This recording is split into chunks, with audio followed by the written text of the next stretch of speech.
Olá, um salve para todos aqueles que ouvem. Esta apresentação é referente à disciplina de Sacramento de Matrimônio e Ordem do curso de Teologia da Universidade Católica do Salvador. Iremos apresentar sobre o rito de ordenação no Concílio Vaticano II e suas modificações. Os componentes desta apresentação são Kaique Melo, Danilo Gabriel, Leonardo Furtado e eu, Wellington Rocha. A ordenação na história. Ao decorrer da história da Igreja até os dias atuais, vários decretos, concílios e teólogos elencaram a dignidade e importância do sacramento da ordem. Entre estes, pode-se citar alguns como o Concílio de Latrão IV, de 1215, que contra aqueles que negavam a necessidade do sacerdote para a celebração eucarística, pronunciou-se com clareza: este sacramento não pode absolutamente ser realizado por ninguém além do sacerdote, que tiver sido regularmente ordenado. Já o Concílio de Florença, de 1439, ensina que, pelo sacramento da ordem, a Igreja é governada e multiplicada espiritualmente. Ao lado do batismo e da crisma, a ordem é um dos sacramentos que imprimem na alma um caráter indelével, ou seja, um sinal espiritual que distingue o indivíduo de todos os outros. Por outro lado, o Concílio de Trento, ao elencar seus cânones, de modo particular o Cânon 9, Decretum de Sacramentis, de 1547, afirma que "E seja excomungado quem afirma que com o sacramento da ordem não se exprime o caráter na alma, ou seja, um sinal espiritual e indelével." E já o Cânon 10 excomunga quem afirma que todos os cristãos têm o poder de anunciar a palavra de Deus e de ministrar todos os sacramentos. O Decreto Doctrina de Sacramento Penitente, de 1551, afirma que só os bispos e os sacerdotes são ministros do sacramento da penitência, pois só a eles, e não a todos os fiéis, foi conferido o poder das chaves. E diz ainda que eles exercem validamente a função de perdoar os pecados, por serem ministros de Cristo, mesmo quando estão eles mesmos em pecado mortal. O Catequismus ad Párocos, de 1566, sublinha: os sacerdotes, sendo eles bispos e presbíteros, são de certa forma intérpretes e embaixadores de Deus, em cujo nome comunicam aos homens a lei divina e os preceitos da vida.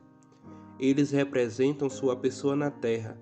É claro que não é possível conceber nenhuma função mais insigne que a deles, e que, com razão, são chamados não apenas de anjos, mas até de deuses.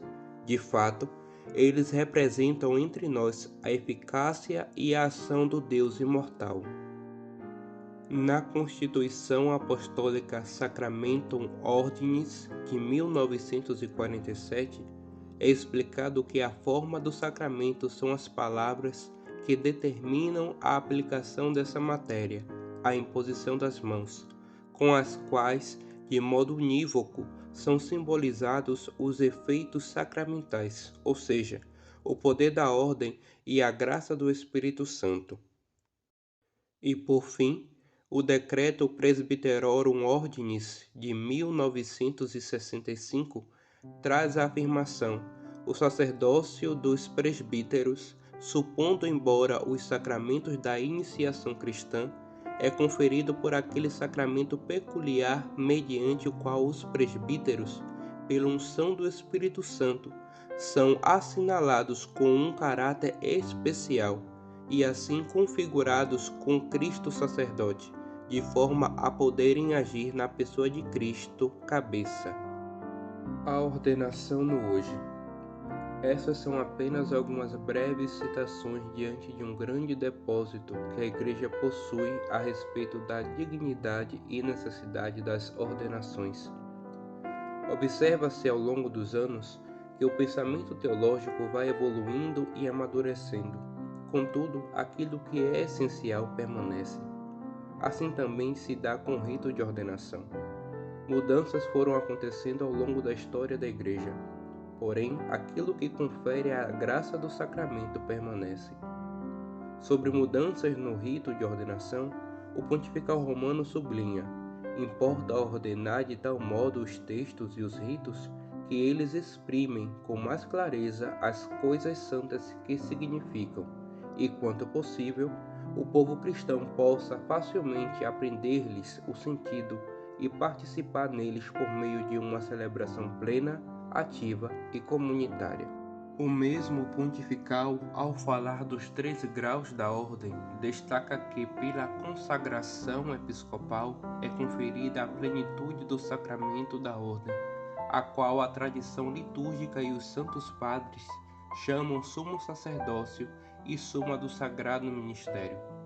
A consagração episcopal, juntamente com o poder de santificar, confere também os poderes de ensinar e governar, os quais, no entanto, por sua própria natureza, só podem ser exercidos em comunhão hierárquica com a cabeça e os membros do colégio episcopal. Os presbíteros, embora não possuam um fastígio do pontificado e dependam dos bispos no exercício do seu poder, estão-lhes, contudo, associados na dignidade sacerdotal e, por força do sacramento da ordem, são consagrados à imagem de Cristo, sumo e eterno sacerdote, para pregar o Evangelho, apacentar os fiéis e celebrar o culto divino como verdadeiros sacerdotes do Novo Testamento. Em grau inferior da hierarquia estão os diáconos, aos quais foram impostas as mãos, não para o sacerdócio, mas para o ministério, como prevê as constituições da Igreja egípcia. Fortalecidos com a graça sacramental, servem o povo de Deus em união com o bispo e o seu presbitério, no ministério da liturgia, da palavra e da caridade. O pontifical também assinala que foram realizadas mudanças no ritual de ordenações, com o objetivo de torná-la mais fiel ao original, mais clara e manifestar da melhor maneira os efeitos do sacramento. O sacramento da ordem é constituído por 3 graus: episcopal, presbiteral e diaconal. Cada qual possui um rito de ordenação próprio, porém, o comum entre eles é a imposição das mãos e a prece de ordenação. Por isso, na diaconal, o bispo impõe as mãos e em silêncio reza: enviai sobre eles, Senhor, nós vos pedimos, o Espírito Santo, que os fortaleça com os 7 dons da vossa graça, a fim de exercerem com fidelidade o seu ministério. Já na presbiteral, o bispo impõe as mãos e em silêncio reza: nós vos pedimos, Pai Todo-Poderoso, constituístes vossos servos na dignidade de presbíteros.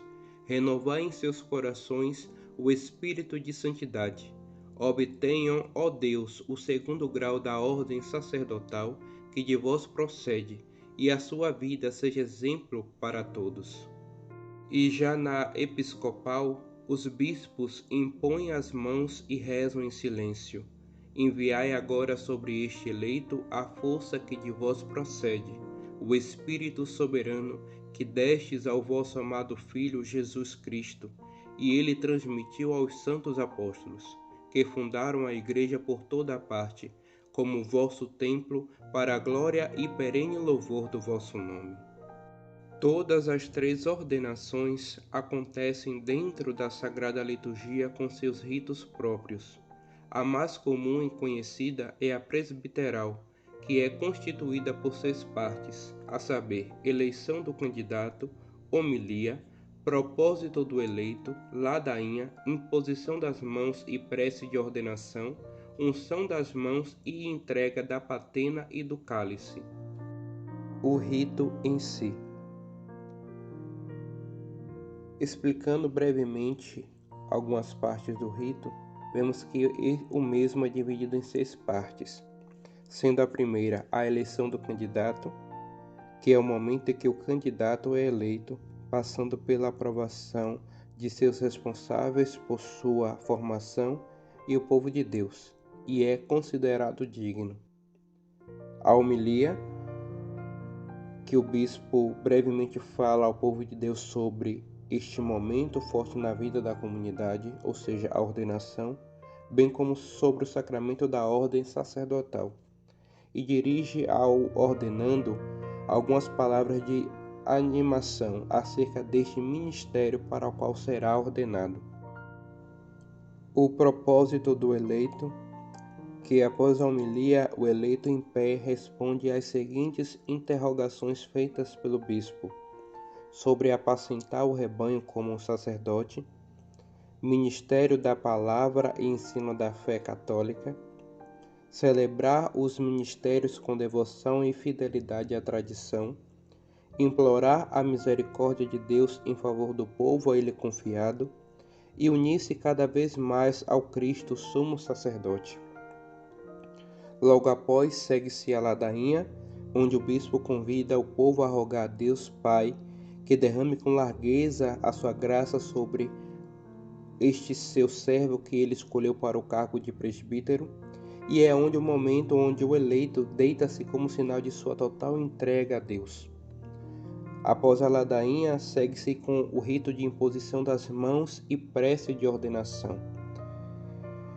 Esta parte da corrente é tida como aquela que, no silêncio do coração, o bispo e todos os presbíteros presentes pedem a Deus pelo ordenando.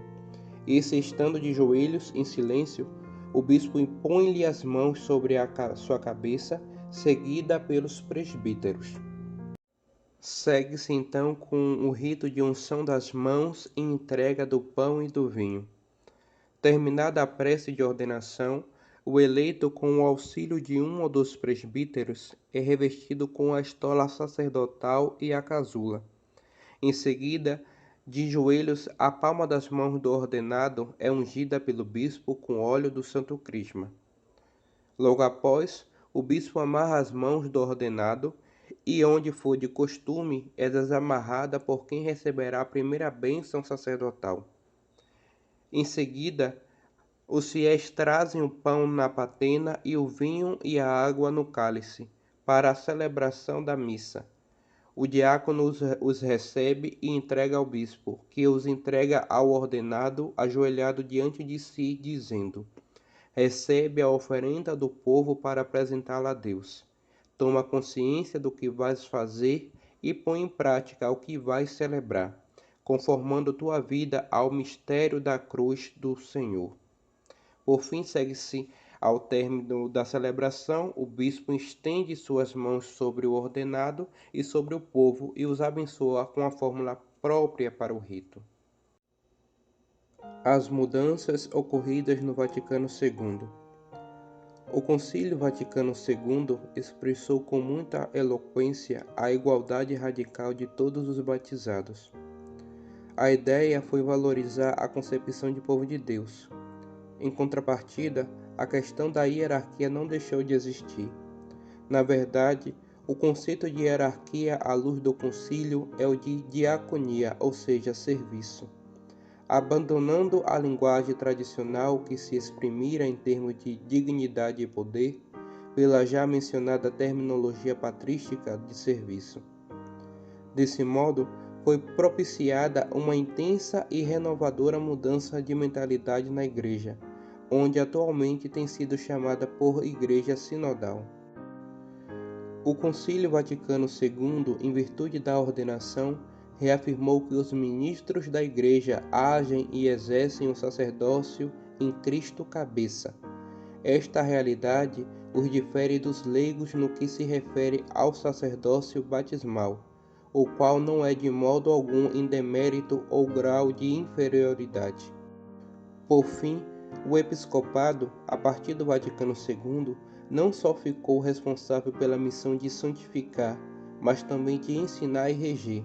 Além disso, foi reafirmada no concílio a ideia de colegialidade entre os bispos, a relação, melhor dizendo, entre bispo e presbítero, e decretou-se que poderia-se restaurar o diaconato como grau próprio e permanente da hierarquia, como segue a Lumen Gentium número 29. Aqui encerramos a nossa apresentação e agradeço a atenção de todos. Muito obrigado.